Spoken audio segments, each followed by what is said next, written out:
President Trump just announced his nominee for the 2020 Supreme Court vacancy.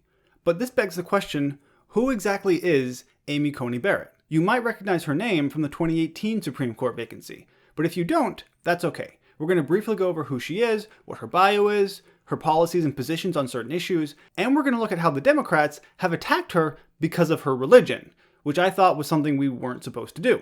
If you want to learn more about her than what I talk about in this video, you can always go to this website, which is linked below. It's SCOTUS blog, and it goes into more depth there about her life and her biography than I will here. Barrett graduated from Notre Dame in 1997 at the top of her class.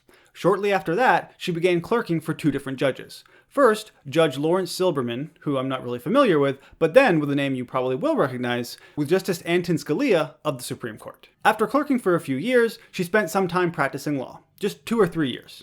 After which, she decided to go back to Notre Dame, but this time as a professor. As a matter of fact, she was a professor at Notre Dame for 15 years. What brought her into the national spotlight, however, was when Trump nominated her to the 7th Circuit Court of Appeals back in 2017. And that is where she is currently. So looking at her biography, it would be pretty easy to point out, if you're a Democrat, that she doesn't have a lot of judicial experience. Compare someone like her, who has only worked as a judge for the past 3 years, to someone like Brett Kavanaugh, who was a federal judge for 12 years. Now, that did not stop the Democrats from trying to ruin his life and his reputation, and essentially saying he was a serial rapist, so I guess it doesn't really matter, but that is certainly going to be one line of attack against Barrett. It won't be the only one, but it's certainly going to be one of them. One thing I do want to point out about her 2017 nomination, which I thought was pretty cool, she had the unanimous support of her 29 Notre Dame colleagues who wrote that they had a wide range of political views, but were united, however, in our judgment about Amy, which I think is pretty cool. The people who knew her best back in 2017,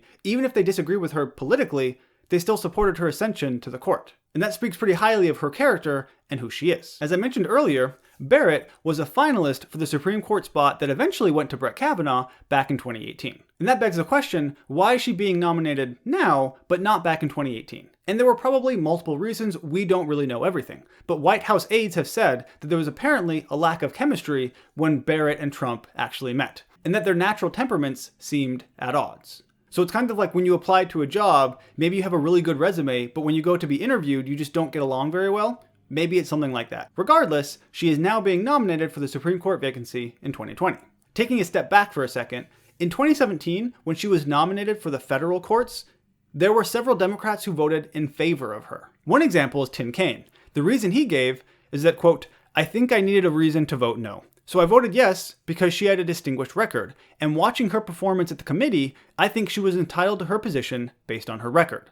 However, that same Democrat who voted yes in 2017 is now going to vote no. And the reasoning? I'm not going to vote for a nominee of an illegitimate process, and I don't care who it is. What he said here is indicative of how all the Democrats are going to feel. It honestly doesn't matter who was chosen. It could have been Amy Coney Barrett, it could have been literally anyone else. The Democrats would have voted no regardless. Even if they're qualified, they would never be voted for by the Democrats, as Tim Kaine is rightfully pointing out. In addition, there are a couple of Republican senators who have also said they won't vote for a Supreme Court nominee this year. It shouldn't matter because there's enough of a majority in the Senate that they can lose 2 Republicans or so, but we'll have to wait and see what happens during the process. Before we get into the Democrats attacking her based on her faith, let's look at her policies or positions on certain things. I'm going to base this off of this article from Reuters where they go through just a few of her key decisions. First, starting with firearms, you probably know there's a federal law that bars convicted felons of owning firearms. However, a businessman who is a felon because of mail fraud argued that it was unconstitutional and that he should be able to own a gun. While the other judges said no, Barrett dissented and said that there was no evidence the man was violent, so permanently disqualifying him from owning a gun violated the Second Amendment.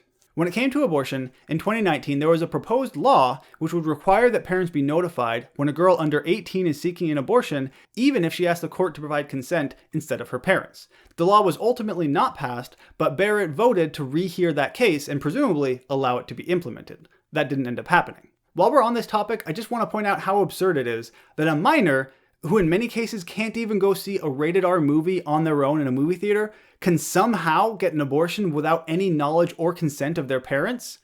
That's pretty absurd. Continuing on, looking at immigration, there was the Trump public charge policy, which in some cases would deny immigrants deemed likely to require government assistance permanent residence in the United States. Barrett dissented when a 3-judge panel voted to halt the policy in Illinois. So she essentially said it's okay to continue with this policy, but the other judges said no. So positions and decisions like these ones have made Amy Coney Barrett fairly popular when it comes to conservatives. Now let's get to what you were waiting for. How are the Democrats attacking her based on religion? Well, back in 2017, when she was being nominated to the federal courts, there was some concern about her religious beliefs, and that's because she had previously written papers like one where she argued that it's difficult to support the death penalty as a lawmaker or a lawyer or a judge, while at the same time being Catholic and not agreeing with it.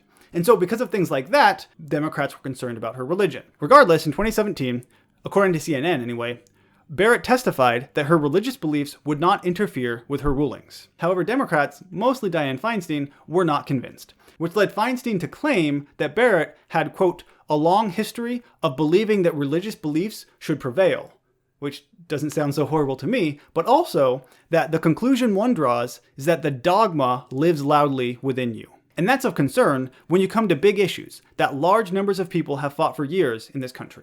To me, it kind of seems like Dianne Feinstein is going after Barrett because of her religion, but not just because of what she believes, but how she acts. You see, there are some large national figures who are Catholic, not naming any names, Joe Biden, but who don't agree with the Catholic Church on pretty core doctrines, like abortion.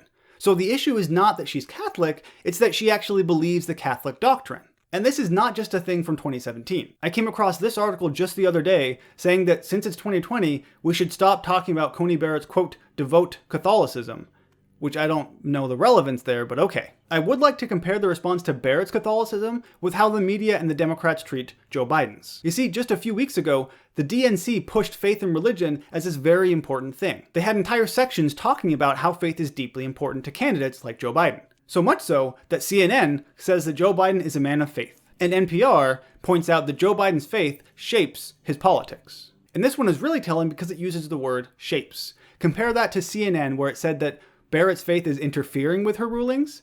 Interfering is significantly more negative than shaping. So when it's a Democrat like Joe Biden, he can be Catholic because his Catholicism doesn't really align with the abortion doctrine, and so his faith is just shaping his policies. But when it's someone like Barrett who actually does agree with the Catholic Church on abortion, her faith is interfering with her rulings. If Joe Biden is being pushed forward as this man of faith, then how come Amy Coney Barrett can't also be pushed forward as a woman of faith? Why does it become a negative when it's attached to her, but a positive when it's attached to Biden? To be honest though, that doesn't really even matter. Because just like Tim Kaine said, it doesn't matter who was nominated. Regardless, the Democrats were going to vote no. It could have been literally anyone, and their position would not have changed. The tactics, however, probably will change. Unlike with Kavanaugh, I do not think that the Democrats are going to push this narrative that Barrett is somehow a serial rapist, because that just doesn't seem to work. But they are going to find something to try and discredit her regardless. And that answers the question, and that is Amy Coney Barrett. I hope you learned a little bit more about who she is and why she was nominated in the first place. It's going to be a rough nomination process, but we'll see what happens. As always, thank you for watching, and I'll see you next time.